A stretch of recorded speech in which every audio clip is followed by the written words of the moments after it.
ఇంటికి వెళ్తాం, భార్యతో కలిసి పిల్లలతో కలిసి ఒక కాఫీ తాగితే పడిన కష్టం మర్చిపోతాం. ఒక సెక్యూరిటీ, కుటుంబ వ్యవస్థ అనేది ఒక సెక్యూరిటీ. మనం ఏదైనా సిక్ అయితే ఓకే, భర్త ఉన్నాడు చూసుకుంటాడు, హాస్పిటల్ తీసుకెళ్తాడు, పిల్లలున్నారు చూసుకుంటారు అనే భరోసా. ఏది జరిగినా కూడా కుటుంబ వ్యవస్థ అనేది ఒక సెక్యూరిటీ ఇస్తుంది. అలాంటి సెక్యూరిటీ వల్ల మనకి ఎన్ని సమస్యలున్నా స్ట్రెస్ బరస్ట్ అవుతాం, ఇంటికి పోతానే రిలాక్స్ అయిపోతాం. ఈరోజు మీరు ఒక్కసారి చూస్తే కొన్ని దేశాల్లో 60 సంవత్సరాలకు కష్టపడి ఆఫ్టర్ 60 years ఓల్డ్ ఏజ్ హోమ్లో ఉండే పరిస్థితి వస్తుంది.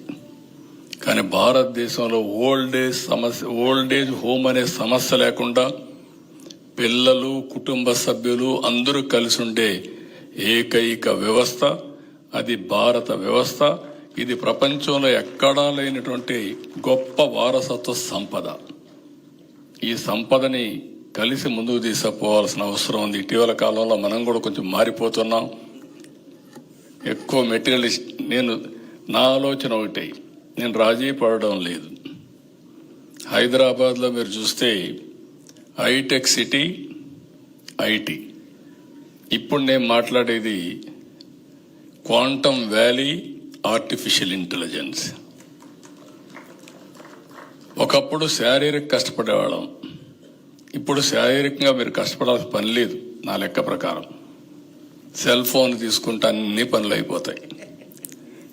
కానీ నరసింహరావు గారు నా సెల్ ఫోన్ నేను వాడినని, మీరు వాడరు. కానీ ఇప్పుడు సెల్ ఫోన్ లేకపోతే బ్రతికే పరిస్థితులు లేవు. ఆ స్టేజ్కి వచ్చేసాం. ఒకప్పుడు నన్ను ఎగతాళి చేశారు అందరూ. ఒకప్పుడు ఇండియాలో సెల్ ఫోన్స్ ఉండేటివి కాదు. చైనాలో సెల్ ఫోన్స్ అప్పుడే పెద్ద ఎత్తున రెవల్యూషన్ వచ్చింది. ప్రపంచం మొత్తం సెల్ ఫోన్లు వచ్చాయి. మన దగ్గర బిఎస్ఎన్ఎల్ ఒక కంపెనీ ఉండేది, ఇప్పుడు కూడా ఉంది, government of India public sector company.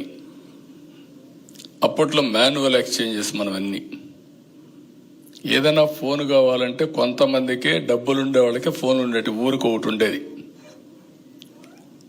పెద్ద పెద్ద వాళ్ళకే ఫోన్లు ఉండేటివి. ఆ ఫోన్లు కూడా బుక్ చేస్తే మామూలుగా రావు. లైట్నింగ్ కాల్ ఒకటి ఉండేది. లైట్నింగ్ కాల్ అంటే మామూలు రేటు కంటే 10 times ఎక్కువ ఉంటుంది. అది బుక్ చేసుకుంటే ఇస్తారనేది అనుకునేవాళ్ళం. అది కూడా వారం 10 రోజులు అయ్యేది. ఎవడన్నా ఎక్స్చేంజ్లో పరిచయం ఉంటే మాత్రం డైరెక్ట్గా కనెక్ట్ చేసేవాడు ఆ రోజులు. అప్పట్లో నేను సెల్ ఫోన్ల కోసం మాట్లాడుతూ ఉంటే అందరూ నన్ను ఎగతాళి చేశారు. ఒక మాటలో చెప్పాలంటే 420 కూడా అన్నారు. ఇప్పుడే యూసుఫ్జీ గారు చెప్పినట్టు ఎవరెన్ని మాట్లాడినా నేను ఆలోచించేది భవిష్యత్తు కోసం ఆలోచిస్తాను. ముందుకు పోయా. ఆ నిర్ణయాలే ఈరోజు హైదరాబాద్లో మీరు చూస్తే దేశంలో హైయెస్ట్ పర్ క్యాపిటల్ తలసరి ఆదాయం వచ్చే రాష్ట్రం తెలంగాణ రాష్ట్రం.